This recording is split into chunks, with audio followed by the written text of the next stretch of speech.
চোর হওয়ার জন্য যোগ্যতা লাগে না, সৎ হওয়ার জন্য যোগ্যতা লাগে।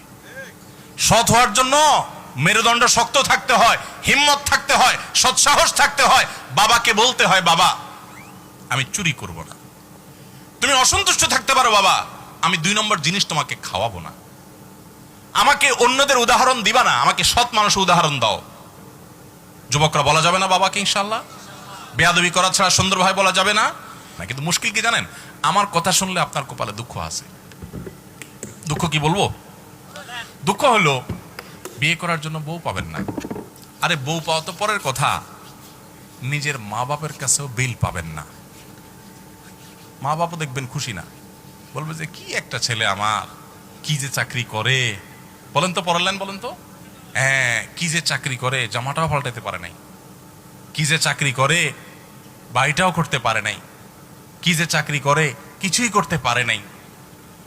বাপ মাও বলবে, এলাকাবাসীও বলবে। এবং শুধু এটুকু বললে হয়তো, এক একটা আলপিন দিয়ে খোঁচা দিয়ে বলবে কি জানেন, এই যে অমুকের ছেলে এক লগে চাকরি করছে, কত কিছু করে ফেলছে।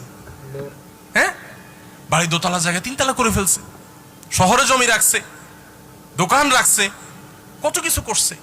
মাশাআল্লাহ কি সুন্দর চকচকা গায়েত করে চলে আসে। আর আমার ছেলেটা কি যে করে আল্লাহ জানে। আছে না নাই? ওই চাচা দেখবেন অনেক সময় সামনের কাতারে মুসল্লি, তসবি, ঠগাইস ঠগিস না, ঠগাইস ঠগিস না, তসবির দানা।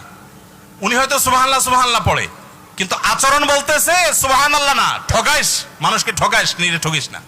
এই টাইপের তসবি আলা মানুষ আছে না নাই? ভাইরা আমার, আজকের মাহফিল থেকে যুবকরা একটু ওয়াদা করেন যে সৎ উপার্জন করব, হালাল উপার্জন করব ইনশাআল্লাহ। চেষ্টা করবেন তো ইনশাআল্লাহ? আস সুন্নাহ ফাউন্ডেশন, উম্মার স্বার্থে সুন্নাহর সাথে।